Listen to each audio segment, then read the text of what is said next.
ये है वो 5 चीजें जिनके बिना गणेश चतुर्थी की पूजा अधूरी मानी जाती है। ये तो सब जानते हैं कि गणपति बप्पा को मोतीचूर के लड्डू और मोदक बड़े पसंद हैं। लेकिन जब बात उनके पूजन और मूर्ति स्थापना की आती है, तो इन 5 चीजों को उनकी पूजा में शामिल करना बेहद जरूरी है। धार्मिक मान्यताओं के अनुसार भगवान गणेश का पूजन मोदक के बिना अधूरा है। कहा जाता है कि अगर आप उनके पूजन में मोदक का भोग लगाते हैं, तो गणपति बाप्पा बड़ी कृपा बरसाते हैं। पर इन 5 चीजों की हम बात कर रहे हैं, उनमें सबसे जरूरी है दुर्वा। दुर्वा एक तरह की घास होती है जिसे आमतौर पर हिंदू धर्म में औषधि माना जाता है, और कोई भी त्योहार या पूजन इसके बिना अधूरा ही माना जाता है। इसलिए गणेश चतुर्थी की पूजा में दुर्वा को जरूर रखें। इसके अलावा गणेश जी की पूजा में गुड़हल का फूल जरूर चढ़ाएं। कहा जाता है कि गणेश जी को लाल रंग के फूल बेहद प्रिय हैं।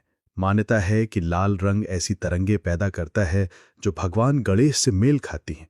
इससे भगवान भक्तों की मनोकामनाएं जल्दी पूरी करते हैं। इसके अलावा बप्पा की पूजा में नारियल जरूर रखें। इससे भी भक्तों की मनोकामना पूरी होती है और रुके हुए काम बनने लगते हैं। गणेश जी की पूजा में इस्तेमाल की जाने वाली चौथी चीज है चावल। सनातन धर्म में ऐसी कोई पूजा नहीं है जो चावल यानी अक्षत के बिना पूरी हो जाए। इसलिए गणेश जी के पूजन में भी आप चावल के साबुत दानों का इस्तेमाल जरूर करें। और नंबर 5 है गुड़। गणेश जी को गुड़ चढ़ाने से घर में सुख और समृद्धि का वास होता है। इसलिए जब भी गणेश जी की पूजा या स्थापना करें, तो लड्डू और मोदक के साथ इन 5 चीजों को पूजा में शामिल जरूर करें। अब बात करते हैं कि गणेश जी को मोदक इतने पसंद क्यों हैं। क्या है इसके पीछे की कहानी। एक बार अत्रि ऋषि की पत्नी देवी अनसुईया ने सभी देवी देवताओं को भोजन के लिए आमंत्रित किया। भोज में भगवान शिव भी अपने परिवार के साथ आए थे। भगवान गणेश भी उनके साथ बैठकर भोजन कर रहे थे। एक तरफ माता अनसुईया लगातार भगवान गणेश को भोजन करा रही थीं, और दूसरी तरफ गणपति बप्पा तुरंत भोजन खत्म करते जा रहे थे। ये सिलसिला काफी देर तक चलता ही रहा। गणेश जी खाना तो खा रहे थे, लेकिन उनका पेट नहीं भर रहा था। ऐसे में जब माता अनसुईया के पास खाने की आखिरी थाली बची, तो उन्होंने गणेश जी की थाली में खाने की जगह मोदक परोस दिया, जिसे खाते ही भगवान गणेश को डकार आ गई और उनका पेट तुरंत भर गया। गणेश जी के बाद भगवान शिव को भी 21 डकारें आईं।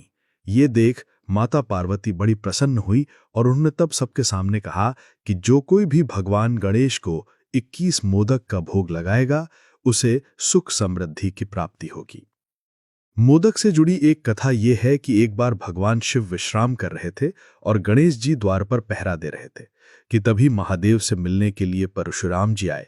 गणेश जी ने जब उन्हें भीतर जाने से रोका, तो दोनों के बीच युद्ध शुरू हो गया। इस युद्ध में गणेश जी का एक दांत टूट गया। ऐसे में गणेश जी को खाना खाने में तकलीफ हुई। तब माता पार्वती ने उन्हें खाने के लिए नरम नरम मोदक दिए थे।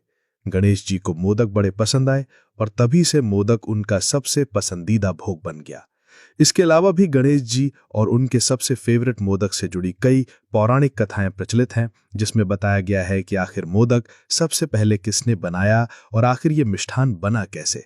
आपको ये सभी कथाएं और जानकारी कैसी लगी, हमें कमेंट करके जरूर बताएं।